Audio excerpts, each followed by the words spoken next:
Matrix पढ़ते हैं, chapter number 3 है।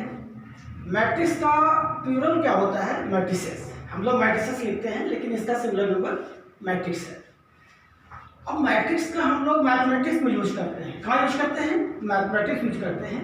लेकिन अब आजकल क्या हो गया है कि फिजिक्स में भी यूज होता है, इकोनॉमिक्स में भी यूज होता है, पिक्टोग्राफी में भी होता है, ज्योमेट्री में भी होता है। अब ये मैट्रिक्स जो है मल्टीफोल्ड हो गया है, कई जगह यूज होने लगा है, ठीक है ना। मैथमेटिक्स में हम कहाँ यूज करते हैं, ध्यान रखिए क्यों यूज करते हैं। मैथमेटिक्स में जो हम लोग लीनियर इक्वेशन है उसको सॉल्व करने में यूज किया जाता है।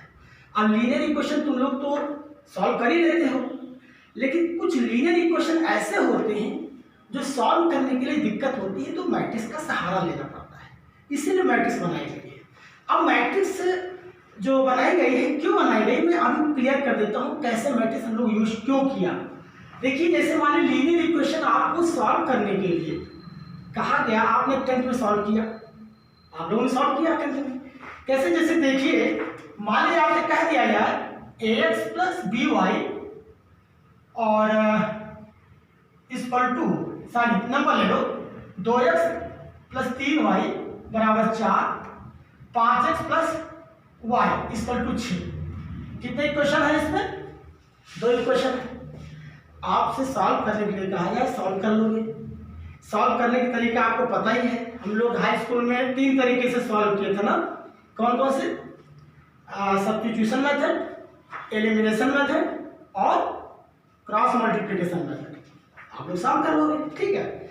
लेकिन अगर आपसे कह दिया जाए 3x प्लस 5y और प्लस 2z, 2 और z equal to 6, 5x plus 2y plus 5z equal to 7, इसमें कितने इक्वेशन है? 2, 3x प्लस y और प्लस z इक्वल टू 9, इसमें 3 इक्वेशन हो गए। देखिए, जितने वेरिएबल होते हैं उतने ही इक्वेशन होते हैं, ठीक है ना।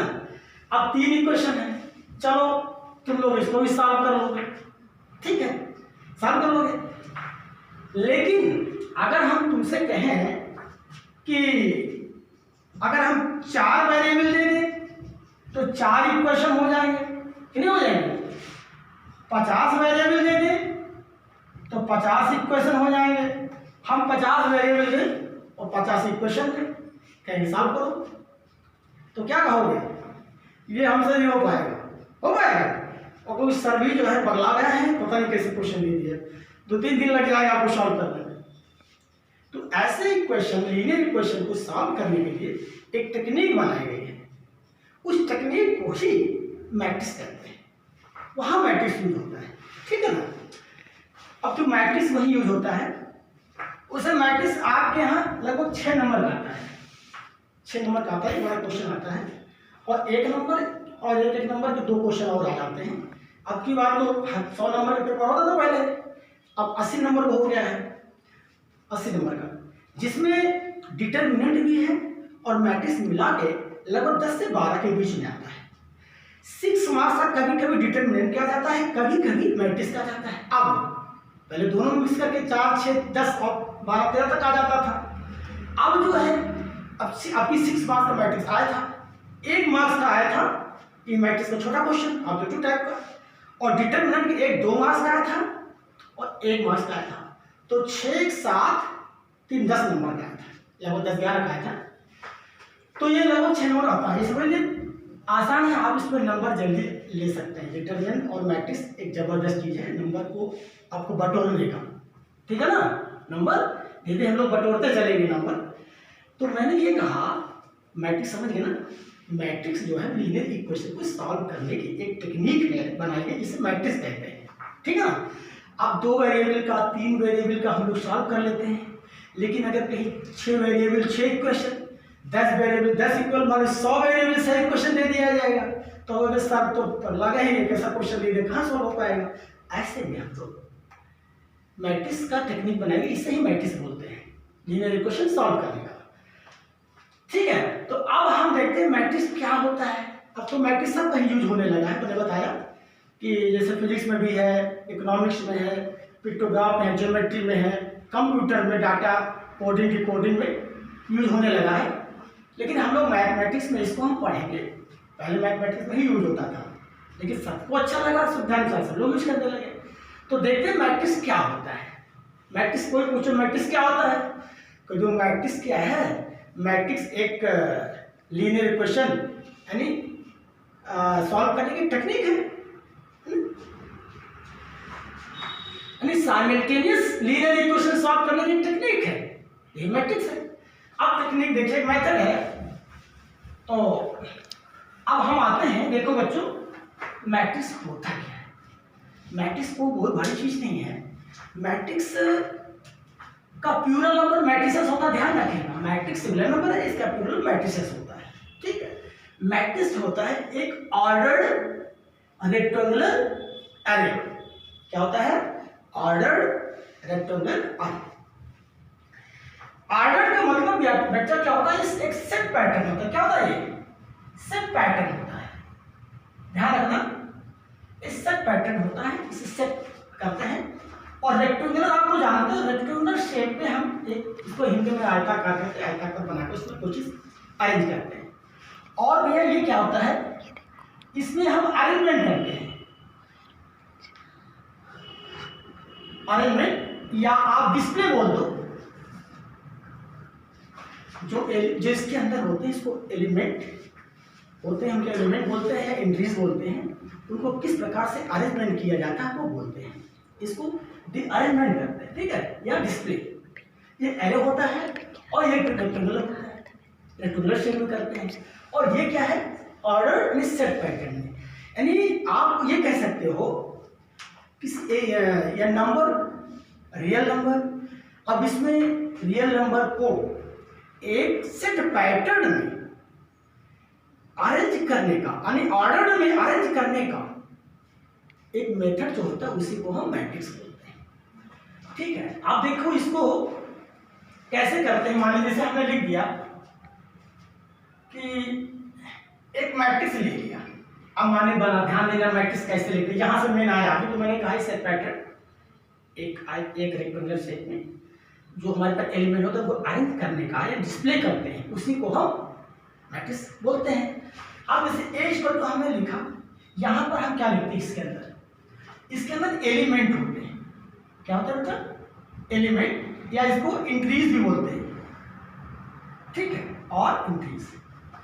और यहां पर हम इनका ऑर्डर लिखते हैं। क्या होता है इसका? ऑर्डर लिखते हैं, ऑर्डर। ध्यान रखना, अब इसमें एलिमेंट में क्या होता है, एलिमेंट में हमारे रियल नंबर होते हैं। क्या होते हैं? रियल नंबर होते हैं, और कॉम्प्लेक्स नंबर भी होते हैं, कॉम्प्लेक्स नंबर, ठीक है। और उसके बाद में फंक्शन होते हैं, ठीक है ना। ये चीज हम लोग अभी आएगा कंपटीशन के बाद IIT वाला जब पढ़ाएंगे उसको भी पढ़ाऊंगा, तब उसमें ज़्यादा यूज होते हैं। अभी हमारा 12th में रियल नंबर ही मैक्सिमम यूज हुआ है, ठीक है ना। तो यहाँ में रियल नंबर इसके यूज करके हम लोग 12th में पढ़ेंगे। अब जैसे कि यहाँ पर ऑर्डर होता है, ऑर्डर ध्यान रखना, अगर जो ये हॉरिजॉन्टल लाइन में जो लिखा जाता है उसको हम क्या बोलते हैं, रो। ध्यान से पढ़ना गौतम, समझ रहे हो, पूछेंगे जरूर, बहुत इंपॉर्टेंट चीज अब चल रही है। जो इसमें लिखा जाता है हॉरिजॉन्टल लाइन में उसको क्या बोलते हैं, क्या बोलते हैं, रो बोलते हैं, बिल्कुल। और जो हमारा ये वर्टिकल लाइन में जो एलिमेंट लिखे जाते हैं, लिखे होते हैं, उनको हम क्या बोलते हैं, कॉलम। क्या बोलते हैं बेटा, कॉलम। ये ध्यान रखना, रो को हम एम में डिनोट करते हैं, मान लिया गया है, और इसको एन में डिनोट करते हैं, ठीक है। ये ध्यान रखना, नहीं जो हमारा हॉरिजॉन्टल होता है उसको हम क्या मानते हैं, रो कहते हैं, उसको एम लिखते हैं। और जो वर्टिकल होता है उसको हम एन बोलते हैं, वो कॉलम होते हैं, ठीक है। ये ध्यान रखना, ऑर्डर यही होते हैं। आप देखिए मैंने बताया यहाँ एलिमेंट होते हैं, और ये भी ध्यान रखना, ये क्या होता है, ये तो कैपिटल में होता है। क्या होता है ये, जो हमारा जो मैट्रिक्स होता है एक कैपिटल लेटर में होता है, ठीक है। और जो ये एलिमेंट होते हैं वो स्मॉल लेटर में लिखते हैं, अगर वेरिएबल मिला है स्मॉल लेटर में लिखते हैं बाकी। और एक चीज और ऑर्डर, हम यहाँ जो आपको जो रेक्टेंगुलर शेप बनाते हो ना, जो नीचे यहाँ पर हम ऑर्डर लिखते हैं। ऑर्डर क्या है? एम, पहले रो लिखते हैं, ध्यान रखना, ऑर्डर में पहले रो और बाद में कॉलम। ठीक है, चलिए साफ साफ बना देते हैं, इसका ध्यान रखिएगा। ये तो आप समझ गए सेट पैटर्न रेक्टेंगुलर शेप में जो अरे मतलब जो अरेंज करते हैं, डिस्प्लेस करते हैं, डिस्प्ले करते हैं एलिमेंट को, उसी को मैट्रिक्स बोलते हैं। जैसे देखिए बेटा, ए मैट्रिक्स लिख लिया और यहाँ पर सारे एलिमेंट लिखते हैं। ऑर्डर क्या है? m by n of matrix. पढ़ते क्या है? m by n of matrix. ठीक है, यहाँ पर देखिए, ये आपको क्या हमने बताया था, ये रो है और ये क्या बोला था मैंने, ये कॉलम बोला था। क्यों समझना? क्या बोला था? ये जो आपका हॉरिजॉन्टल लाइन होती है तो क्या बोला था? रो और कॉलम कौन होते हैं? ये वर्टिकल लाइंस। ठीक है, अब ध्यान रखना, और ये भी मैंने कहा था, ध्यान, ये दो तीन चीज को जरा सा ध्यान रखना, जो इसको m को, जो रो को m मानते हैं और कॉलम को n मानते हैं। m क्रॉस n तो मतलब m by n of matrix होता है। अब देखिए यहाँ पर हम गलत थोड़ा चेंज करें तो तुम्हें लोग समझ में आएगा। A11 ये हमने कहा स्मॉल लेटर में होते हैं, A12 ए ऐसे करते चले जाते, ध्यान रखना, थोड़ा बड़ा बना दे तो समझ में आएगा। देखिए A11, A12, A13 dot dot dot A1n, ध्यान देना जरा, बड़ा बनाएगा समझ में आएगा। फिर A क्या है? 21, A22, A23, A2n, ऐसे हम लोग बनाते चले जाएंगे, ऐसे एलिमेंट्स लिखते चले जाएंगे। यहाँ क्या होगा? AM1, AM2 डॉट डॉट कर दिए, मान लो AM3 भी लिख दो, AM3 क्या होगा? AM और N हो गया। तो आपका क्या हुआ? ऑर्डर देखा आपने? ऑर्डर क्या होगा? M by n of matrix हो गया। देखो 1 का मतलब, 1 1 मतलब क्या है? पहला रो पहला कॉलम, पहला रो, क्योंकि ये रो पहला चल रहा है ना, ये फर्स्ट रो है आपका, फर्स्ट रो दूसरा कॉलम, फर्स्ट रो तीसरा कॉलम, ऐसे फर्स्ट रो nth कॉलम, जहां तक जाएंगे वो कॉलम आपको बढ़ता जा रहा है। रो तो वही है, क्या है? रो आपका वही है, आपका कॉलम बढ़ता जा रहा है। ठीक है, अब इसमें देखिए, अब क्या हुआ? सेकेंड रो हो गया, सेकेंड रो पहला column, second row second column, second row third column, second row nth column. अब इसी प्रकार अब क्या होगा? यहाँ पर ये कहाँ तक जाएंगे? ये बढ़ जाएंगे, ये आपका रो बढ़ता जा रहा है। क्या? पहले mth row first column, mth row second column, ऐसे बढ़ते जाए। यहाँ क्या? mn होगा, amn यानी m by n। ये आपका एक्सपैंड फॉर्म में मैंने इसको लिख दिया है, एक्सपैंडिंग फॉर्म में होता है। ठीक है ना, ये होता है आपका मैट्रिक्स लिखने का तरीका। अब इसको इन जनरल फॉर्म में हम कैसे डिनोट करते हैं, ऐसे समझ लीजिए, डेफिनेशन समझ लीजिए। जैसे मान लो A आप A I J, ध्यान रखना, और यहाँ क्या होता है? M by n। आप इन जनरल आप समझ लीजिए, लिखो इन जनरल। ठीक है, इन जनरल समझ लीजिए, इसका डिफाइन कैसे करते हैं, या मान लो डिफाइन कैसे करते हैं, या in general A equal to AIJ। अब AIJ क्या है? देखो, जैसे मान लो हमने कहा एलिमेंट होते हैं, क्या होता है ये बेटा? एलिमेंट IJ क्या होते हैं? ये देखो, I का मतलब क्या है? पहला रो होता है, मैंने बोला था, क्या बोला था? पहला रो होता है, क्या होता है? बोल लो भैया, ये ith रो, क्या लिखोगे? ith रो है, और ये क्या है? jth कॉलम है। ith रो jth कॉलम, दोनों मिला क्या बन गए? ijth element. क्या हुआ? ijth element. ijth एलिमेंट का मतलब, जैसे मान लो यहाँ पहला ijth यानी फर्स्ट रो और थर्ड कॉलम का एलिमेंट, ये एलिमेंट है, लेकिन कैसा एलिमेंट?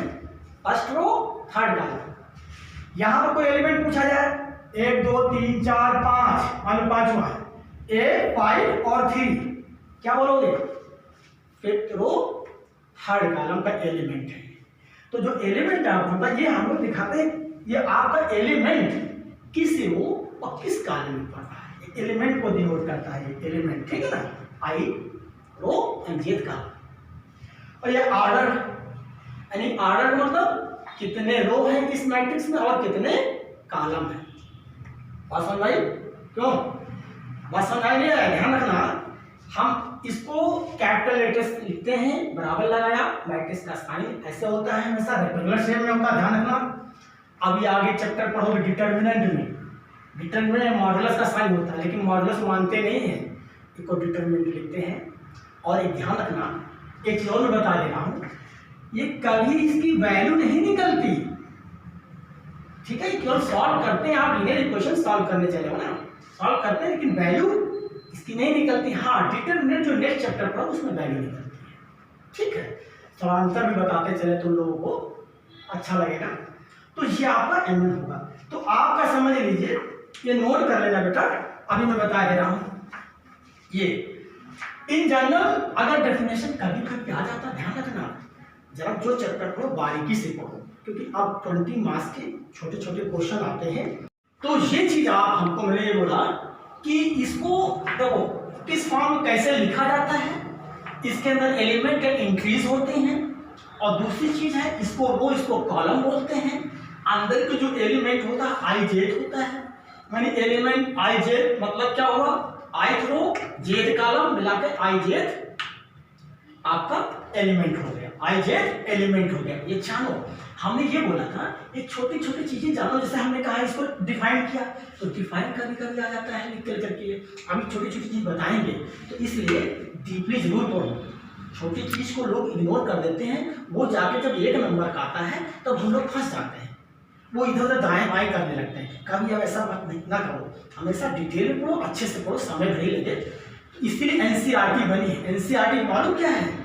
एनसीईआरटी जो है इनमें थोड़ा बता के बहुत चीज बता देते हैं। एक भगवत गीता है, ये क्या है, ये भक्त प्रकार की भगवत गीता है एनसीईआरटी। आप लोग एनसीईआरटी को ज्यादा फोकस करिए और डिटेल पढ़िए, सब कुछ बता देता है, ठीक है? तो ये चीज आपकी हो गई। अच्छा, अब इस मैट्रिक्स में कितने एलिमेंट हैं, नंबर ऑफ एलिमेंट्स पूछा जाए, नंबर ऑफ, ये नंबर है भैया, नो एलिमेंट करना, नंबर ऑफ एलिमेंट्स।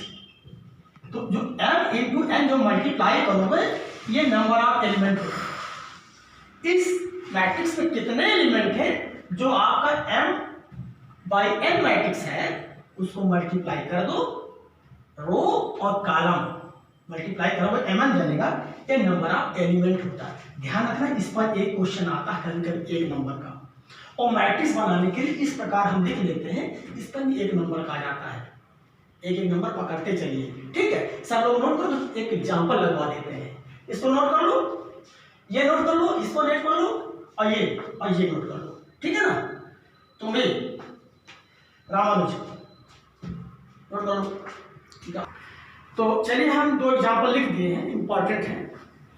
एग्जांपल 2 है आपके एनसीईआरटी में, और एग्जांपल 3 भी एनसीईआरटी में। ध्यान रखना, एग्जांपल इंपॉर्टेंट इसलिए होते हैं कि एग्जांपल ऐसे बनाते हैं कि उससे रिलेटेड पूरा एक्सरसाइज तुम्हारा कंप्लीट हो जाता है। ध्यान रखना, इसलिए हम लोग एग्जांपल जरूर लगाना चाहिए, एग्जांपल मत छोड़ो, ठीक है ना?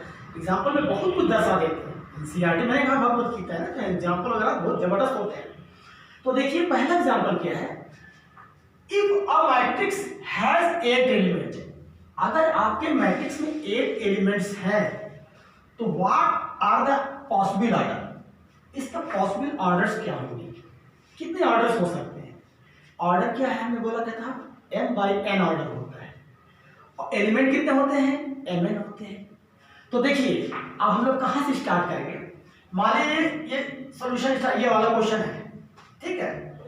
इन्होंने कहा 8 एलिमेंट, क्या बोला, एलिमेंट्स इन्होंने बोल दिया कितने हैं, 8। इसका मतलब क्या होगा, यानी mn का जो वैल्यू है 8 है, mn क्रॉस n की वैल्यू 8 है, यानी 8 एलिमेंट टोटल मैट्रिक्स में है, ठीक है? तो अब ये क्या है, ये ऑर्डर होते हैं, और टोटल एलिमेंट सेट। तो देखो क्या कर सकते हैं, हो सकता है 1 और 8 का फैक्टर हो सकता है 8 और 8 का फैक्टर हो सकता है एक की बात क्या आता है, ध्यान रखना, ऐसे बढ़ते जाओ, कभी कभी 12 का देते हैं, कभी कभी 18 का दे देते हैं। तो जैसे 1 लेते हैं, 1 18, 18 1, फिर 2 9 9 2, फिर 3 6 6 3 2, है ना, ऐसे हम लोग बनाते हैं। तो 2 इंटू क्या करेंगे 4 बराबर 8 हो जाएगा, और फिर इसको पलट दो, 4 इंटू 2 बराबर 8। अब आगे 2 के बाद 3 तो आता नहीं है, ये हो गया। आपने देखा ये ऑर्डर का मल्टीप्लिकेशन जो आता है वैल्यू, वही आपके एलिमेंट होते हैं, वही क्या होते हैं, एलिमेंट होते हैं। तो आप कितने ऑर्डर बने, 4। ध्यान रखना 12 खा जाता है, कभी कभी आता है 1 नंबर का, 16 दे दिया या 15 कुछ भी देते हैं। तो क्या क्या लिखो बेटा, पॉसिबल ऑर्डर्स। पॉसिबल ऑर्डर्स क्या होता है, लिख दो 1 8 कॉमा 8 1 कॉमा 2 और 4 का, और 4 इंटू 2 का, ये आपकी पॉसिबल ऑर्डर, ठीक है। 1 नंबर कहा जाता है, कोई दिक्कत। अब हमने जो बताया था कि नंबर ऑफ एलिमेंट्स कितने होते हैं, m बाई n है जो, उसको मल्टीप्लाई कर दो, number of row into number of column बराबर हो जाता है। तो 8 एलिमेंट मतलब प्रोडक्ट है, 2 ऑर्डर का प्रोडक्ट, यानी रो और कॉलम का। तो इसलिए हमने इसको प्रोडक्ट बना लिया, 1 8 8 1 4 2 2 4, और हो नहीं सकता, इसलिए 4 ऑर्डर बन सकते हैं, ऑर्डर बनाने के लिए आ जाएगा, ठीक है। और एक ऑर्डर बताने के एलिमेंट दिए होते हैं, ऑर्डर बनाओ, एक आपका ऑर्डर दिया होता है और एलिमेंट का पैटर्न दिया होता है, कहते हैं इसको मैट्रिक्स बनाओ। आप देखिए, इसलिए मैंने क्वेश्चन नंबर देखे 3 लिख दिया, इसको नोट कर लिया बच्चों। अब क्वेश्चन नंबर 3 बता देता हूं, हाँ नोट कर लेना, ठीक है। आप देखिए क्वेश्चन नंबर 3, एग्जाम्पल 3 है, ये भी इंपॉर्टेंट है। इन्होंने क्या कहा, कंस्ट्रक्ट 3/2 मैट्रिक्स, 3/2 मैट्रिक्स कंस्ट्रक्ट क्या है, 3/2 matrix whose elements are given। मैंने कहा ये क्या है, AIG, मैंने क्या बोला था, एलिमेंट होते हैं स्मॉल लेटर में 1/2, और ये मॉडुलस है, ठीक है ना, डिटरमिनेंट नहीं यहाँ पर है, डिटरमिनेंट चैप्टर पढ़ेंगे I-3G। इस मॉडुलस का मतलब मालूम है, इसकी जो वैल्यू निकलती है वो पॉजिटिव निकलती है, नेगेटिव नहीं निकालना। चलिए आप पहले जानते हो क्या करते हैं, सबसे सरल तरीका, पहले मैट्रिक्स बना लेते हैं। क्या करते हैं, पहले मैट्रिक्स किसकी, 3/2। देखो यहाँ क्या है, 3 रोज, 3 रोज हो गए, यहाँ कितने हुए, आपके 2 कॉलम हो गए। तो इसका मतलब आपका क्या हुआ, 3 रोज और 2 कॉलम। देखो पप्पू, इस क्या लिखेंगे हम, 3 रोज और 2 कॉलम। देखो 3 रोज का मतलब क्या हुआ, A1 1, ये 3 रोज बनाना है और 2 कॉलम बनाना है, ठीक है ना। देखो A11 A12 A21 A22, ठीक है, और A31 और A32। इसका मतलब 3/2 मैट्रिक्स का, यानी 3 रो बनाने हैं और 2 कॉलम।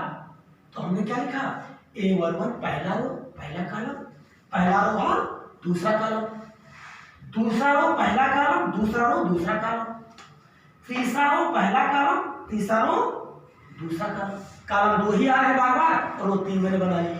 आपको फिल करना है, आपको मैट्रिक्स मिलेगा, लेकिन ये हम फाइंड कैसे करें, वहां पर दे रखा है इन्होंने, देखिए निकाल लो A11, पहले इसको हम फिल करेंगे। 11 क्या होगा, देखो बेटा 1/2 करो फटाफट, पहला रो है और पहला कॉलम है, ठीक है। तो इसको देखो कितना होगा, 1/2 और 1 में से 3 गया, कितना होगा, -2 -2 क्या हो जाएगा, +2 हो जाएगा, 2 हो जाएगा, क्या हो जाएगा आपका, 1 आएगा। कैलकुलेशन कर लेना, पॉजिटिव नहीं निकल ले पाएगा कि मॉडुलस है। अब क्या बेटा, A12 करो फटाफट, A12 1/2 पहला रो और दूसरा कॉलम। पहला जे क्या है, कॉलम होता है, पहला रो दूसरा कॉलम, क्या होगा बेटा, देखो फटाफट 1/2, 1 में 6 है तो -5 आएगा, क्या होगा आपका, पॉजिटिव आ जाएगा, क्या होगा आपका 5/2। फिर देखिए ये 2 निकल आए। अब इधर देख लो, अब क्या है, पहला रो नहीं दूसरा रो पहला कॉलम। अब क्या है, दूसरा रो और माइनस पहला कॉलम, इसमें रखेंगे दूसरा रो और पहला कॉलम। तो क्या होगा बेटा, देखिए यहाँ पर 2 माइनस 3 माइनस 1 आएगा, नहीं आएगा, पॉजिटिव कितना आएगा 1/2 है ना, ये मल्टीप्लाई 1/2 हो जाएगा। अब ए दूसरा रो दूसरा कॉलम, तो क्या लिखोगे, दूसरा रो दूसरा कॉलम, ये कर दिया हमने, क्या होगा 1/2 और 2 में से क्या होगा -4 का पॉजिटिव आ जाएगा 4, क्या आएगा आपका 2 आएगा।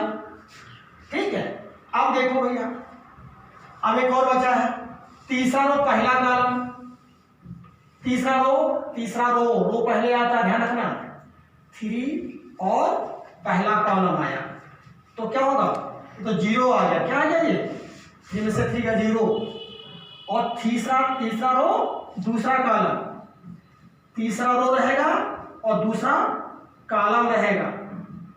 6 माइनस 3 गया तो -3 3/2 आएगा। ध्यान रखना, कैलकुलेशन गलत हो सकता है लेकिन तुम्हारी जिम्मेदारी है, मैंने एक तरीका बनाया।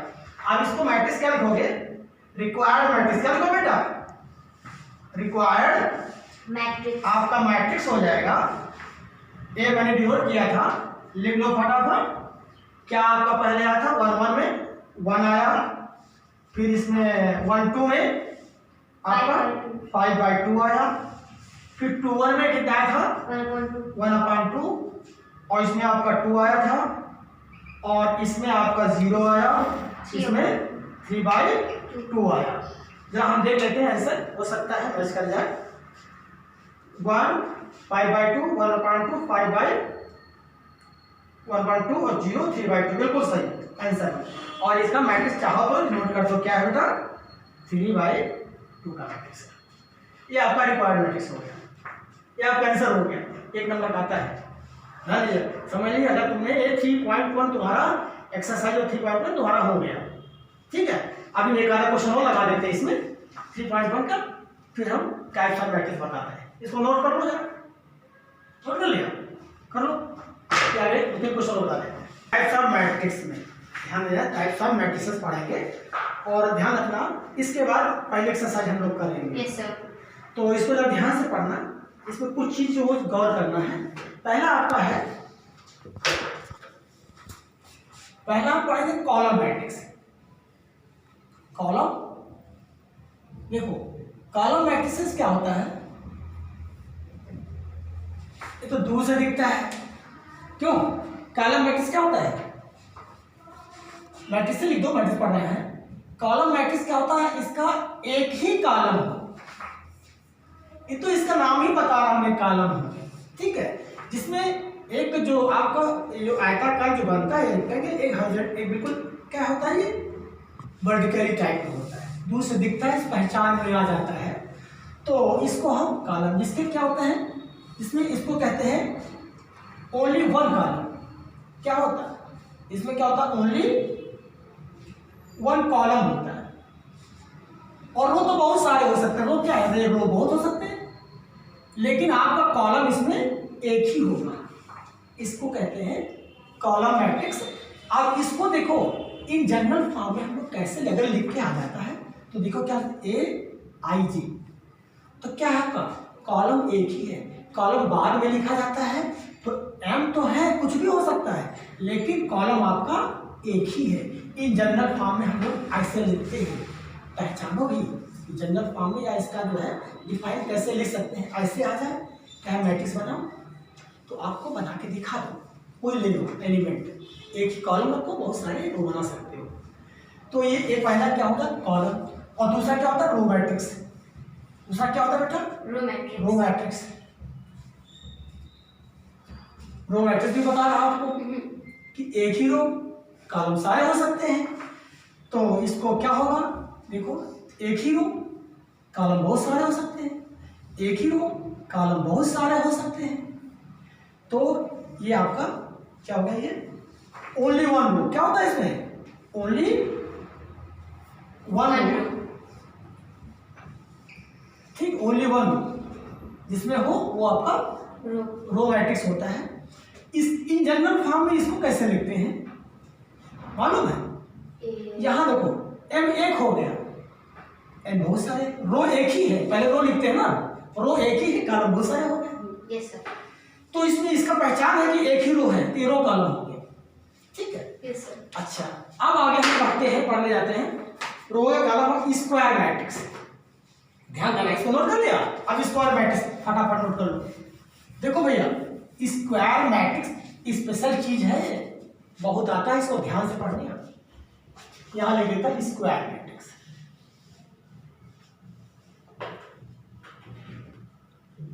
देखो, अभी आपने रेक्टेंगुलर मैट्रिक्स पढ़ा, उसमें आपने क्या पढ़ा था? ऐसे बनाया, इसका आर्डर क्या लिखा था? m और n आर्डर। लेकिन स्क्वायर मैट्रिक्स में number of rows equal to number of order होते हैं। जितने रो उतने ही ऑर्डर होते हैं, सॉरी जितने रो उतने ही कॉलम होते हैं। Number of rows equal to number of column. Row और कॉलम दोनों बराबर होते हैं, इससे कहते हैं स्क्वायर मैट्रिक्स। यानी इस पोजीशन में आपका m इक्वल टू n, ध्यान रखना। इसमें क्या होता है? Number of rows equal to number of column. एक कॉलम शॉर्ट फॉर्म बना रहे, number of rows, number of column, ठीक है। अब इसको इन जनरल फॉर्म में हम कैसे लिखेंगे? ऐसे भी लिख सकते हो। देखो, अगर इसको हम एक्सपेंडिंग फॉर्म में लिखना चाहें, शॉर्ट फॉर्म में देख लो, एक्सपेंडिंग फॉर्म में भी मैंने लिखा था A11 A12 डॉट डॉट क्या लिखेंगे? A1n। आपका रो तो एक ही है लेकिन कॉलम बहुत सारे हो सकते हैं, इसलिए n बनाया। ऐसे A21 A22 डॉट डॉट क्या लिखते हैं? A21। ऐसे तमाम बनाते चले जाते हैं, है नहीं पता। लेकिन अब यहां क्या लिखेंगे? AN1 क्या लिखेंगे अभी? n मतलब पहला रो पहला कॉलम। अब n क्या हुआ? देखो यहां तक आएगा ना, पहला रो तो है नहीं, बहुत सारे रो हो गए। तो अभी तक मैंने वहां क्या लिखा था? m लिखा था। अब यहाँ पर m और n मैंने बराबर बनाया, तो यहाँ n माना तो ये भी n होगा। क्यों? क्योंकि हम स्क्वायर मैट्रिक्स बना रहे हैं। तो ध्यान रखना, n1 an2 डॉट डॉट क्या होगा? n2 है बेटा, n क्या हुआ? n बाई n मैट्रिक्स का आपका ये मैट्रिक्स बना। ऑर्डर n बाई n का है, इसका मतलब ये स्क्वायर मैट्रिक्स है। तो देखो यहाँ n और यहाँ भी n है, m नहीं है यहाँ पर। क्यों? कि जितने आपने कॉलम बनाया उतने ही रो पे पहुंच गए हो, जितने कॉलम बनाया उतने ही आप रो पे पहुंच गए हो, इसलिए नंबर ऑफ कॉलम इसका नंबर ऑफ रोज आपको, ये स्क्वायर मैट्रिक्स हो गया। देखो इन जनरल में लिखते कैसे, ध्यान रखना। जनरल फॉर्म में अगर लिखना चाहेगा, इन जनरल या इसको क्या कहते हैं, डिफाइन कैसे करेंगे? डिफाइन, आप ए लिखते हो, यहां एलिमेंट होता है, ठीक है, और यहां क्या होता है? m बाई n, m लिख सकते हो, ऐसे लिख सकते हो, या m नहीं n मान लो, n भी हो सकता है, ऐसे भी लिख सकते हो और करके, ध्यान रखना। और क्या है? a equal to a n cross n कर देते हैं, n बाई n मैट्रिक्स। तो जो लो यहाँ जो रो वही कॉलम होगा, जो रो वही कॉलम होना चाहिए। आप चाहे से लिखो चाहे से डिनोट, जैसे तुम्हारी मर्जी है वैसे आप डिनोट कर सकते हो, लेकिन आपको ये दिखाता है कि ना, ठीक है। तो अब अगर आपसे एक क्वेश्चन मैंने पूछ लिया जाए, देखिए अभी इसको ध्यान रखना, एक क्वेश्चन मैं आपको दे दिया हूं, आप बताइए ए मैट्रिक्स ऑफ ऑर्डर है।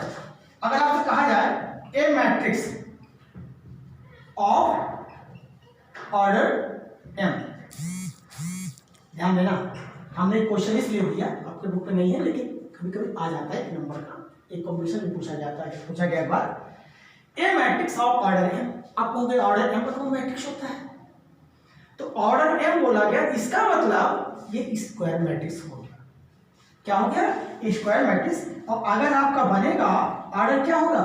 m बाई m मैट्रिक्स का बनेगा। क्यों? क्योंकि यहाँ a matrix of order M बोला गया। ऑर्डर एम का मतलब ये समझ जाइए स्क्वायर मैट्रिक्स है, एम बाई एम मैट्रिक्स का ऑर्डर आपका एम बनेगा, order M by M matrix का होगा, ठीक है ना। तो ये आप छोटी छोटी चीज ध्यान रखा करो। तो आपका ये स्क्वायर मैट्रिक्स हो गया, क्या हो गया? Square matrix. स्क्वायर मैट्रिक्स क्या होता है? जिसमें number of rows is equal to number of column, दोनों सेम होते हैं। तो ये आपका स्क्वायर मैट्रिक्स होगा। बहुत काम की चीज है स्क्वायर मैट्रिक्स, ध्यान रखना। इसके छोटे कई पार्ट है। अब स्क्वायर मैट्रिक्स मैंने बना दिया। अब देखो, अब जरा गौर देखिएगा, नोट कर लिया? Yes sir. देखो अब ध्यान दीजिएगा। अब स्क्वायर मैट्रिक्स बना ही लेता हूं तो समझाओ तो मजा आएगा। थोड़ा सा बेसिक चीज पर थोड़ा ध्यान दे दीजिएगा, फिर तो बहुत आसान है। देखिए मैं स्क्वायर मैट्रिक्स बना रहा हूं और ये देखिए थोड़ा बड़ा बनाओ तो समझ में आएगा। और ध्यान देना बेटा, ये स्क्वायर मैट्रिक्स बना रहा हूं।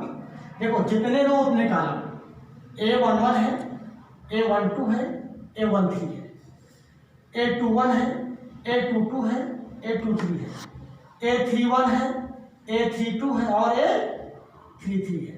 आप देख रहे हो 1 2 3 रो, 1 2 और 3 कॉलम, 3 रो 3 कॉलम। चलिए 3/3 का आपका मैट्रिक्स बन गया। इसका मतलब ये स्क्वायर मैट्रिक्स है, जितने रो उतने कॉलम। बस समझ, स्क्वायर मैट्रिक्स है। अब इसमें देखिए यहाँ पे स्क्वायर मैट्रिक्स बहुत इंपॉर्टेंट है, यहाँ पे ध्यान रखना, क्योंकि डिटरमिनेंट तक हमको हमारी मदद करेगा। देखिए ये जो होता है ये, इसको हम प्रिंसिपल डायगोनल बोलते हैं। प्रिंसिपल डायगोनल ऑफ मैट्रिक्स क्या बोलते हैं इसको? प्रिंसिपल डायगोनल्स ऑफ मैट्रिक्स, ठीक है ना। क्या बोलते हैं? प्रिंसिपल डायगोनल्स ऑफ मैट्रिक्स बोलते हैं, ध्यान देना। और जो आप देखिए मैं थोड़ा कलर चेंज कर देता हूं। जो ये पार्ट आपका है, ये वाला पार्ट, दो ट्रायंगल बन रहे हैं, देखो एक ये और एक ये ट्रायंगल बन रहा है। तो इसको बोलते हैं अपर ट्रायंगल, दिख रहा है बेटा लाल वाला? इसको अपर ट्रायंगल बोलते हैं। और नीचे वाले क्या बोलते हैं बेटा? लोअर ट्रायंगल बोलते हैं।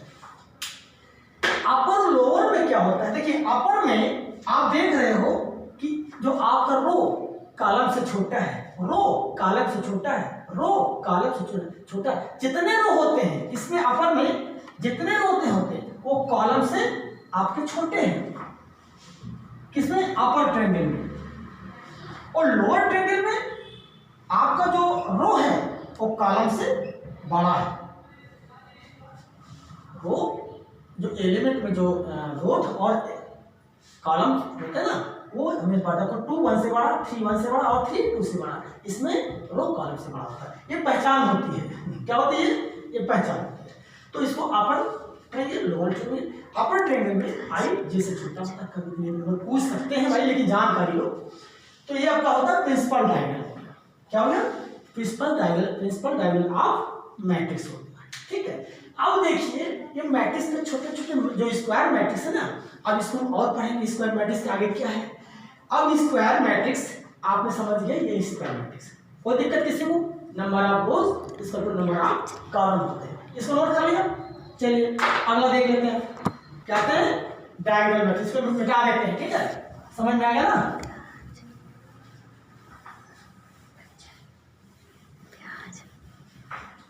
अब तीनों इकट्ठा बनाएंगे। देखो स्क्वायर मैट्रिक्स मैंने बता ही दिया था।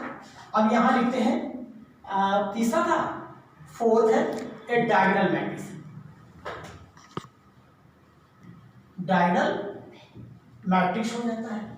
अब इसको समझ लेते हैं। तो स्केलर पढ़ेंगे, डायगोनल स्केलर, और फिर आइडेंटिटी मैट्रिक्स पढ़ेंगे। तो तीनों लगभग सेम ही होते हैं, ये सब स्क्वायर मैट्रिक्स होते हैं। और डायगोनल मैट्रिक्स हमेशा स्क्वायर मैट्रिक्स में ही होता है, ध्यान देना। तो डायगोनल मैट्रिक्स होता है, इसमें देखो लिखने का तरीका समझ जाओ। ए इस पर लिखा, देखो अपर ट्रायंगल और लोअर ट्रायंगल जो आपको मैं बताया था, उनके एलिमेंट सारे जीरो होते हैं। उनके एलिमेंट्स क्या होते हैं, सारे जीरो होते हैं। और यहाँ पर बना 1 2 3, यहाँ 0 0, यहाँ आपने 3 लिखा, हाँ 1 0 कामा 0 और 0 कामा 2 0 और 0 0 कामा 3। आप देख रहे हो, देखो इसमें बेटा जो ये ये क्या कर रहा है, क्या बोलता है अभी को बोला था मैंने, principal diagonal, principal diagonal matrix. ये डायगोनल मैट्रिक्स, डायगोनल मैट्रिक्स क्या कहते हैं, ये स्क्वायर मैट्रिक्स में किसमें होता है, ध्यान रखना, स्क्वायर मैट्रिक्स में, स्क्वायर मैट्रिक्स में ही होता है, रेक्टेंगुलर मैट्रिक्स में कभी डायगोनल मैट्रिक्स नहीं होता है, गौर करिएगा। उसके बाद जो ये अदर जो एलिमेंट है वो सब क्या हो जाते हैं, जीरो, ठीक है ना, सारे एलिमेंट जीरो हो जाते हैं। और ये डायगोनल मैट्रिक्स जो प्रिंसिपल डायगोनल है ये नॉन जीरो होते हैं, यानी कुछ ना कुछ रियल वैल्यू होती है, ठीक है। जैसे मान लीजिए आप अब लिखोगे कैसे, इसको डिनोट कैसे करोगे, मान लीजिए जैसे डिफाइन कैसे करेंगे, हम लिखते हैं ए आई जे, और यहाँ क्या होता है M by N, M by N ना लिखना, क्यों, क्योंकि ये स्क्वायर मैट्रिक्स है, number of rows number of column बराबर होते हैं, ध्यान रखना। अब देखिए, लेकिन यहाँ पर एक खास चीज है, आपने क्या खास चीज बना, यहाँ पर आप लिखो जो आपका आई ए आई और जे जो आपका बना है, ये क्या होते हैं, जीरो होते हैं। कब, जब आई नॉट इक्वल टू जे। देखो क्या है यहाँ 1 2 1 3 2 3, तो 2 3 बराबर नहीं होते, लेकिन ए आई जे इक्वल टू क्या लिख सकते हैं, कोई भी वैल्यू हो सकती है, ये इक्वल टू नॉट, ये जीरो नहीं होता है, ये कुछ ना कुछ वैल्यू इसमें होती है। तो इसमें हमें ये लिखना है, तो इसको लिखने की जरूरत नहीं है, हम ये लिखते हैं इसमें क्या होता है ए आई जो जो बराबर में वो सारे जीरो होंगे, ठीक है, और बाकी इसमें कुछ भी हो सकता है, ठीक है। ये आपका डायगोनल मैट्रिक्स हो गया। अब पहचानना देखो, अब इसके बाद पांचवा लगा देते हैं, डायगोनल मैट्रिक्स के बाद एक है स्केलर मैट्रिक्स, स्केलर मैट्रिक्स। देखो भैया स्केलर मैट्रिक्स क्या होता है, एक डायगोनल मैट्रिक्स का ही रूप है। अब हम लिखेंगे कैसे, जैसे ये लिखा, इन्होंने स्केलर मैट्रिक्स कहा जो प्रिंसिपल डायगोनल होते हैं वो सारे एलिमेंट बराबर होते हैं, बस इतना है, 2 2 2 हो सकते हैं, 4 4 4 हो सकते हैं, कुछ भी हो, लेकिन बराबर होते हैं, ठीक है। और बाकी जीरो होते हैं, यहाँ हम 3 की लिख लेते हैं, चलिए, तो यहाँ 0 0 0 0 और 0 0। तो आपने क्या देखा, स्केलर मैट्रिक्स में जो आपका ये जो प्रिंसिपल डायगोनल होता है वो बराबर होता है, ठीक है, और बाकी सारे जीरो होते हैं। आप इसको डिनोट जैसे हम लोग करते हैं ना, ए आई जे लिखते हैं ना, इसमें क्या करेंगे, ध्यान देना, जो ए आई जे जो एलिमेंट है ये जीरो होता है कब, जब आई और जे के बराबर ना हो, ध्यान देना, ये सब जीरो हैं, आई बराबर जे नहीं है, मतलब पहला रो दूसरा कॉलम, पहला दूसरा कहाँ बराबर है, पहला रो तीसरा कॉलम, पहला तीसरा, फर्स्ट 3 1 3 बराबर नहीं होता है, ठीक है। लेकिन जो ए आई जे एक कांस्टेंट होता है, क्या होता है, कांस्टेंट होता है, कब, जब आई बराबर जे होता है, ध्यान देना, ये डिफाइन हम लोग ऐसे करते हैं, ठीक है। आई बराबर जे, आई बराबर जे, पहला रो पहला कॉलम, आई बराबर जे हो गया, दूसरा रो और दूसरा कॉलम, इसमें रो बराबर आई बराबर जे हो गया, तीसरा रो तीसरा कॉलम, इसमें आई बराबर जे हो गया। तो जहां पर आई बराबर जे है वहां पर इनकी वैल्यू कांस्टेंट होती है, 1 1 1 2 2 3 3 4 4 कुछ भी हो सकता है, लेकिन ये सेम होंगे। आपने अंतर देखा।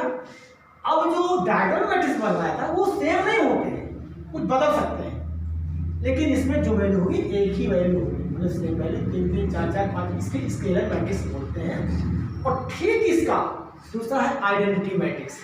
क्या होता है? Identity matrix. देखो आइडेंटिटी मैट्रिक्स में क्या होता है, आइडेंटिटी को कैसे लिखेंगे भैया, देखो इसको 1 0 0 0 1 0 और 0 0 1।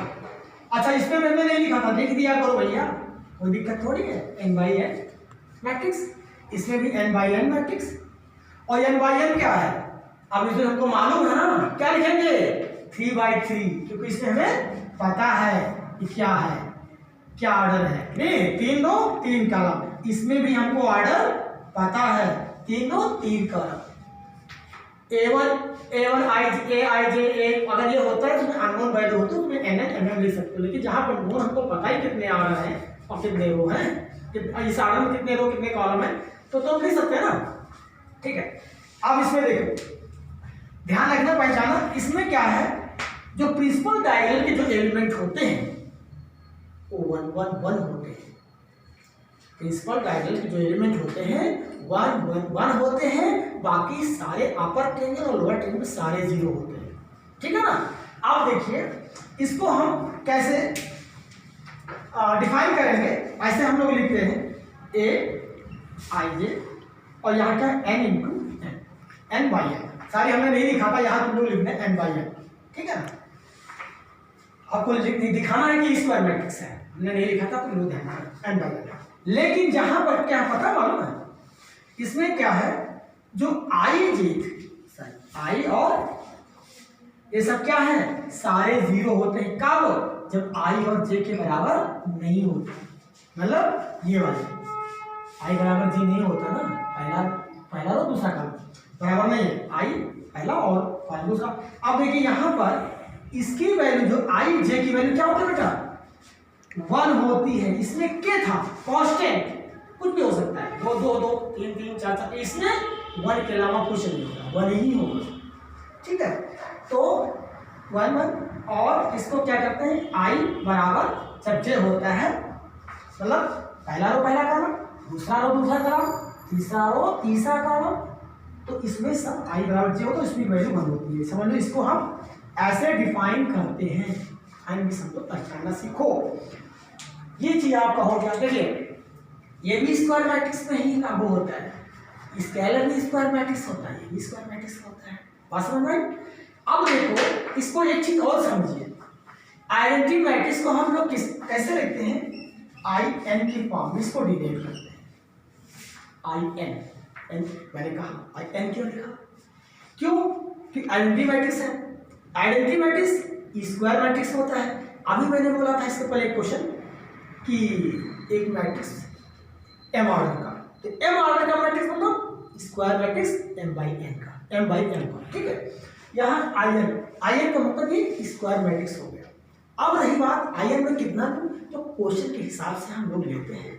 जैसे कि मान लीजिए कोई दे दिया गया एक मैट्रिक्स बना दिया, A ले दिया 3 ऑर्डर का, तो उसमें I से मल्टीप्लाई, अभी आगे बताएंगे मल्टीप्लिकेशन में, IN लिया तो IN हम जो ऑर्डर हमारा जो दिया जाता है वही ऑर्डर में IN का ले लेता हूँ, वो आगे बताएंगे समझ में आएगा, लेकिन डिनोट इसको IN से करते हैं। ठीक है, अब इसको IN का मतलब जो रो होगा वही मेरा कॉलम होगा, इसमें 2 न लिख करके एक ही लिख लेते हैं। आप समझ जाइए कि स्क्वायर मैट्रिक्स है, पहचान। तो आपका देखिए डायगोनल मैट्रिक्स, स्केलर मैट्रिक्स और आइडेंटिटी मैट्रिक्स, ये सब स्क्वायर मैट्रिक्स नहीं होते हैं। ठीक है, बात समझ आ गई तुमको, और किसी कोई प्रॉब्लम नहीं है ना, आप समझ गए, अंतर समझना। तो एक अभी इसके बाद एक नल मैट्रिक्स होता है, फिर आपकी एक्सरसाइज है। अब नल मैट्रिक्स यही बता देता हूँ, फट से देखो। तो जो बेटा जो नल मैट्रिक्स होता है वो तो दूर से दिखता है, क्या नल मैट्रिक्स में सारे एलिमेंट क्या होते हैं, नल होते हैं, यानी 0। आगे क्या है, कौन सा नंबर था पता नहीं, 4 5 6 7वां नंबर होगा शायद, चलिए देख लेना। नल मैट्रिक्स, देखो नल मैट्रिक्स क्या होता है बेटा, इसको हम O से डिनोट करते हैं, कैसे O, देखो इसको नल मैट्रिक्स O से डिनोट करते हैं। देखो इसमें क्या होता है, इसमें एलिमेंट मान लो एक 0 है, आप लिख सकते हो ऑल एलिमेंट्स, जितने एलिमेंट्स होते हैं सब R 0s होते हैं, सभी 0 होते हैं, ध्यान रखना। और इसको जैसे ये क्या है, क्या ऑर्डर है इधर तुम यस सर। सुना 1 1 पहला रो और पहला कॉलम। अगर मान लो मैं ऐसे दे दूं 0 0 तो क्या होगा, 2 रो और 2 कॉलम क्या हो 2x2 मैट्रिक्स। तो ये सारे एलिमेंट 0 होते हैं जिस मैट्रिक्स में, उसको हम नल मैट्रिक्स बोलते हैं। बात समझ में? ठीक है। अब आगे एक और प्रश्न है, तो एक्सरसाइज पे आते हैं। इक्वलिटी ऑफ मैट्रिक्स क्या है, इक्वलिटी ऑफ मैट्रिक्स, ध्यान देना।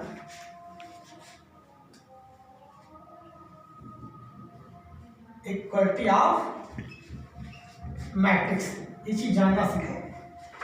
इक्वलिटी ऑफ मैट्रिक्स माने दो मैट्रिक्स है वो इक्वल दिखाया गया है। दो मैट्रिक्स है, मान लीजिए एक मैट्रिक्स आपको दे दिया गया Aij, क्या Aij, इसको स्क्वायर मैट्रिक्स के लिए कोई जगह जरूरी नहीं है, आपको n इंटू n दे दिया गया। और दूसरा b equal to bj ij equal to m into n, तो या m cross m by n है, और p क्यू रख लो। देखो दो मैट्रिक्स इक्वल कब होते हैं, इनकी दो कंडीशन बहुत जरूरी है। पहले कंडीशन क्या है, दो इक्वल मैट्रिक्स कब होंगे, यानी ए मैट्रिक्स बी कब होगा, जब दो कंडीशन मेरे पास होना जरूरी है, होंगे। नंबर 1 सेम ऑर्डर में होना जरूरी है, सेम ऑर्डर में होना जरूरी है। Shukla ji yes sir. समझ रहे हो, तुम राजू दो बन के ना बैठिए, ऐसे है समझ आ रहा ना। तो सेम ऑर्डर में होना चाहिए, और दूसरा है इनके कॉरस्पॉन्डिंग एलिमेंट्स बराबर होते हैं, ठीक है। यानी कहना Aij इक्वल टू Bij, यानी आप लिख सकते हो corresponding elements are equal, corresponding elements are equal, corresponding elements equal होते हैं, ठीक है ना। ये दो कंडीशन अगर है, तो अगर इक्वल है, दो मैट्रिक्स इक्वल है, तो इनके सेम ऑर्डर में होंगे और करस्पॉन्डिंग एलिमेंट्स इक्वल होंगे, ठीक है ना। ये आपका विशेष है।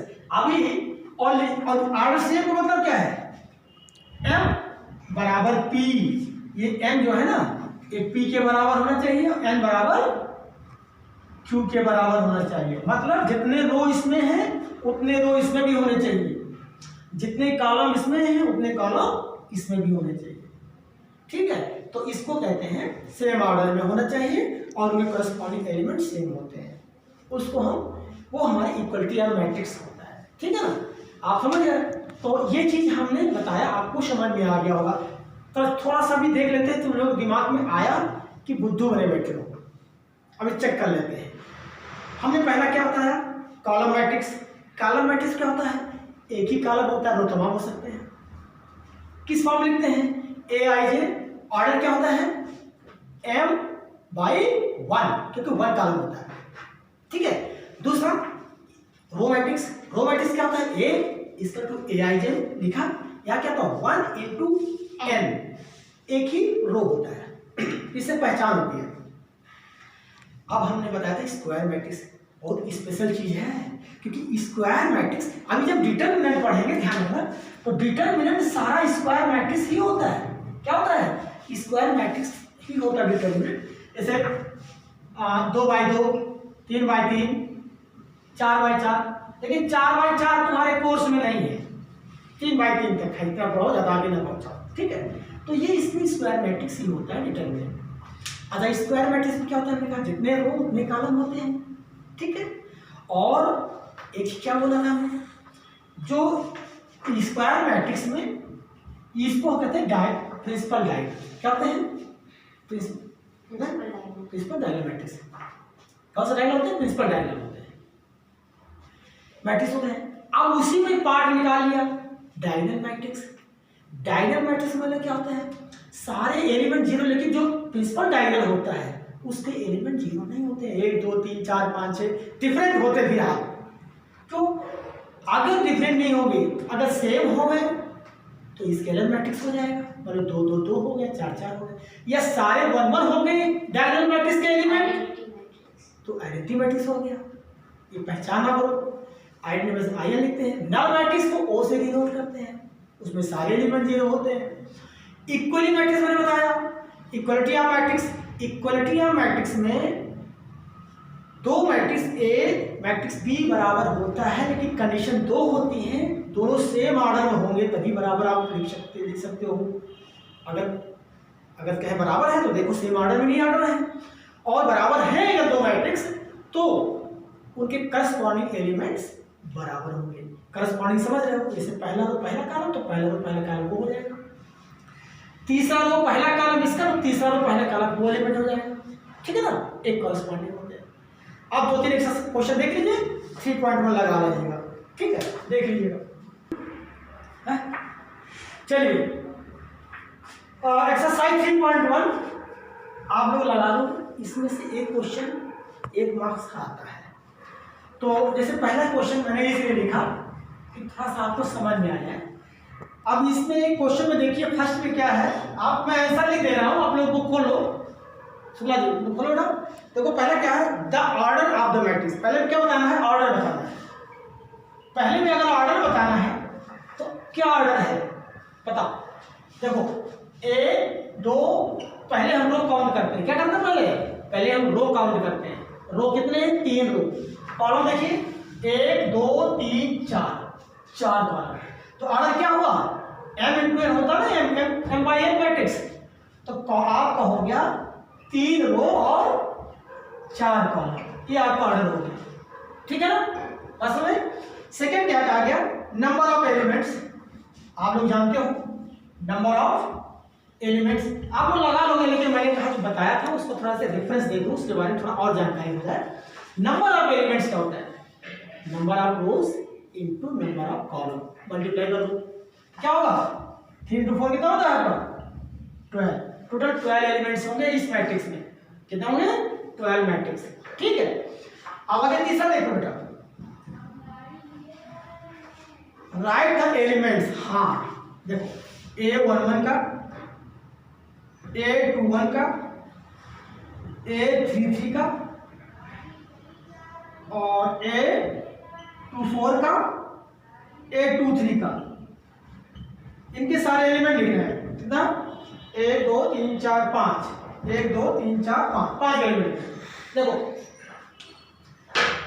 तुमको बनाना है A11 पहला रो पहला कॉलम का, ये कौन सा एलिमेंट, ये एलिमेंट सारे एलिमेंट्स हैं ये।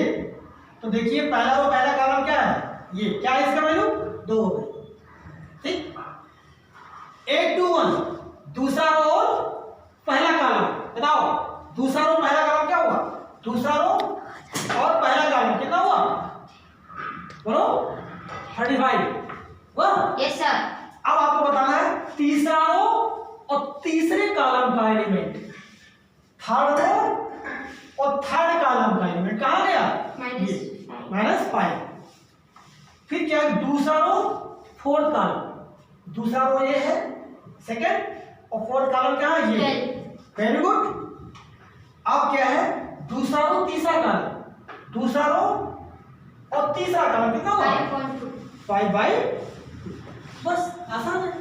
इसे हमने बता दिया तो तुम लोग कर ही लेते, क्योंकि हमने कहा जो भी मैंने बताया थोड़ा सा उसको एक बार रिवाइव करा दो आपको, ताकि दिमाग में चक्कर चलने लगे, दिमाग में चक्कर चलने लगे, तुम लोग चक्कर चला क्यों राजू, यस सर। बहुत तुम्हारा दिमाग चक्कर काटता है, पढ़ते कम। देखिए अब मैंने एग्जांपल बताया था, इसे सेकंड वाला 24 एलिमेंट्स कितने ऑर्डर करोगे, अब एग्जांपल 8 एलिमेंट करके मैंने बताया था ना, आप लोग कर लिया था, कर लेना वैसे ही, 18 एलिमेंट कर लेना वैसे ही। चौथा कस्टर करना है, अभी एक कस्टर करके बताया था, ये भी कर लोगे। पांचवा भी इसी प्रकार आपको कर लेना, आप लोग कर लोगे, आप लोग समझदार हो, आप लोग क्या हो समझदार।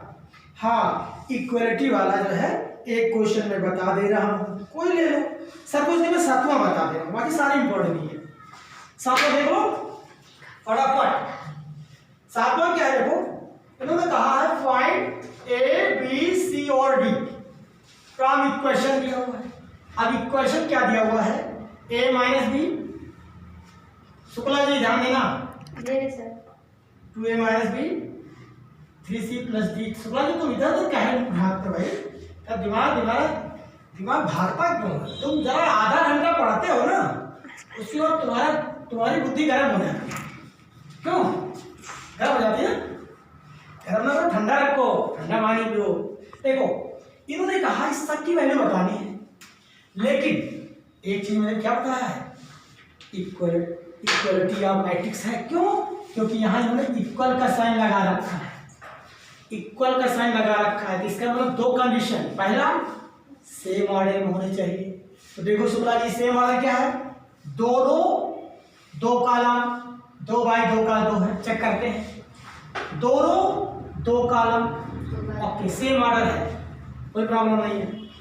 और इक्वलिटी साइन लगा रखा है, इसका मतलब करस्पॉन्डिंग एंगल्स क्या होंगे, ओ सॉरी करस्पॉन्डिंग एलिमेंट्स इक्वल होंगे, ठीक है ना? करस्पॉन्डिंग एलिमेंट्स इक्वल होंगे। तो क्या होगा? a minus B equal to -1, ध्यान देना भी। यस सर दूसरा क्या होगा? 2a और प्लस c इक्वल टू 5। तीसरा क्या होगा? 2a minus B equal to 0। और चौथा क्या होगा? 3c plus D equal to 13। ऐसे कर लोगे फटाफट। अब देखो कौन सा आसान को पहले जवाब है। पहला क्या है? कुछ तो लगने नहीं है यार, तो हमसे क्या करते मालूम है? 2a बराबर आपका b हो गया, ठीक है। अब ये उठा के हम यहां रख सकते हो, 2a बराबर b, तो क्या होगा?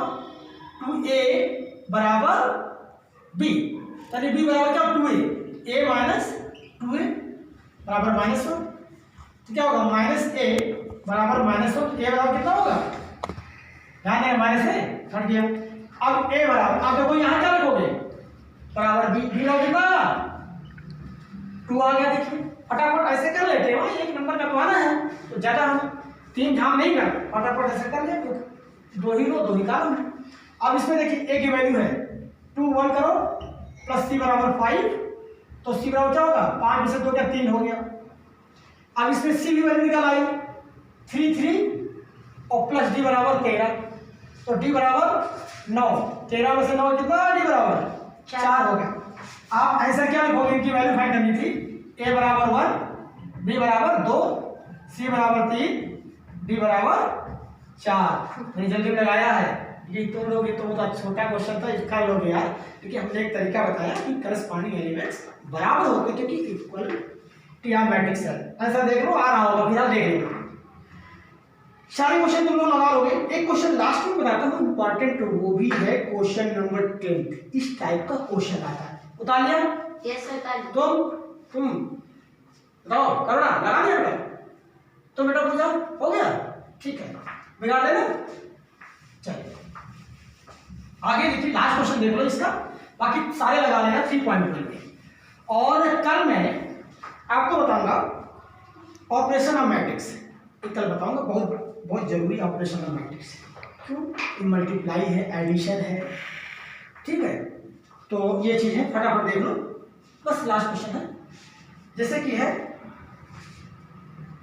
क्वेश्चन नंबर 10 है, number of all possible matrix, number of all possible matrix of order. उन्होंने ऑर्डर दे रखा है 3x3 मैट्रिक्स का, इंट्रीज भी रखे हैं। इंट्री क्या है? 0,1 का। देखो इंट्री मैंने मालूम क्या कहा था? इंट्रीज और एलिमेंट्स जो हमारे मैट्रिक्स के अंदर होते हैं वो इंट्रीज और एलिमेंट 0 और 1 को ही यूज करना है, ठीक है ना? तो इन्होंने ऑर्डर दे दिया। अब देखो इन्होंने कहा कितने ऑर्डर बना सकते, क्या बनाना? हाँ पॉसिबल मैट्रिक्स, ऑर्डर नहीं है, पॉसिबल मैट्रिक्स, पॉसिबल है, लेकिन 3x3 का ही ऑर्डर लेना है। 3x3 के कितने मैट्रिक्स आप बना सकते हो? देखो हमें मालूम है, अब एक आप ऐसे करो, कितने 3 रो 3 कॉलम, A11 नहीं, A12, A13, A21, A22, A23, A31, A32 और 3 3 मतलब तीनों किसका हुआ 3 बाई 3 का मैट्रिक्स है, 3 बाई 3 ऑर्डर का मैट्रिक्स है। Yes sir. अब देखो हमें देखो इसको पहले फिल करोगे, A11 को फिल करने में को लिखने के तरीके बताओ, लिखने का तरीका कितने तरीके से लिखोगे? 0 भी लिख सकते हो इसकी जगह पे और 1 भी, 2 एंट्री है ना, ये कितने एंट्रीज 2 हैं। A11 की जगह 0 भी ले सकते हो, 1 भी ले सकते हो, तो क्या तरीका कितना है? 2 तरीके से। इसे A12 इसको लिखने के तरीके कितने हो गए? ये भी 2 तरीके से ले सकते हो। A12 जब क्या होगा 0 भी ले सकते हो 1 भी ले सकते हो, तो 2 तरीके इसके हो गए। इसी मतलब सारे के तरीके 2 हो गए। इसका मतलब आपको जो है ये क्या होगा पॉसिबल मैट्रिक्स क्या हो जाएगा? पॉसिबल मैट्रिक्स बेटा 2 × 2 × 2 कितने एलिमेंट है यहाँ टोटल? कितने हैं? 9। कितने एलिमेंट हैं टोटल? 9 एलिमेंट है, यानी आप डैश डैश करके 9 टाइम्स, तो क्या होगा 2 की पावर 9 बराबर होता है इसका 512। शायद 2 का पावर 9 कितना होता है? 512। अरे यार 2 को तो कम से कम याद रखो, 10 तक का स्क्वायर, हमने कहा था स्क्वायर को याद रखो। मैथमेटिक्स अगर बढ़िया जबरदस्त बिल्कुल वो देखा नहीं है, तुम लोग छुछुरिया पढ़ाई करते हो, छुछुरिया नहीं रॉकेट पढ़ाई करो। छुछुरिया मालूम है? छुछुर पढ़ते हो, वही दिमाग लगाते हो, पता नहीं क्या पावर 512 याद रखो। एक तो तरीका भी हो गया, एक तो हम लोग शॉर्ट फॉर्म में लिखते हैं, कभी कभी एक नंबर कहता है खंड, क्या करोगे लिखोगे? देखो पॉसिबल मैट्रिक्स क्या लिखना है बेटा? पॉसिबल मैट्रिक्स क्या लिखते हैं? यहाँ पर हम लिखते हैं, देखो यहाँ पर तो नीचे क्या होता है? एंट्री क्या होता है? जो आपकी एंट्री होती है, कितने एंट्री है? 1 या 2 या 3 जो भी है, और ऊपर क्या होता है? m × n यानी mn। क्या होता है सही? mn। एंट्री कितनी? एंट्री 2 है, 0 1, और पावर कितना है? 3 की 9 बराबर 512। ये तो शॉर्ट फॉर्म में बताया, ठीक है। ये मैंने समझाया किस तरीके से आपके 512 हुए। क्या तो आपकी ये 3 बाई 3 यानी 9 एलिमेंट है, तो पहला हम 0 भी लिख सकते हो और 1 भी लिख सकते हो, दूसरा भी 0 भी हो सकता है 1 भी हो सकता है। इस प्रकार में जितने एलिमेंट को भरने में 2 × 2 × 2 9 टाइम्स यानी 2 की पावर 9 यानी 512, ठीक है। आप शॉर्ट फॉर्म में कभी भी आए कि इतने बाई इतने का और इतने 3 एंट्रीज होते तो 3 की पावर 9 कर देते, तो entries into power n × n जो ऑर्डर आपका दिया कर दो फटाफट, उतने आप पॉसिबल मैट्रिक्स बना सकते हो, ठीक है। अब जो तुम लोग 3.1 करना एग्जाम्पल करना, इसको पढ़ जरूर लेना पूरा, क्योंकि कल मैं ऑपरेशंस ऑफ मैट्रिक्स कराऊंगा तो बहुत मजेदार है, उससे आपकी अगली एक्सरसाइज लग जाएगी। बस उसके बाद ट्रांसपोज करना है और समझ खत्म हो जाएगा, इसके लिए बता देना है। तो कल फाइनल हो जाएगा ये, कल नहीं कल परसों में जाएगा प्रॉपर्टीज में, और उसके बाद ये इनवर्टिबल मैट्रिक्स है, ठीक है। कल कराता हूँ, इसको नोट कर लेना। Okay, thank you.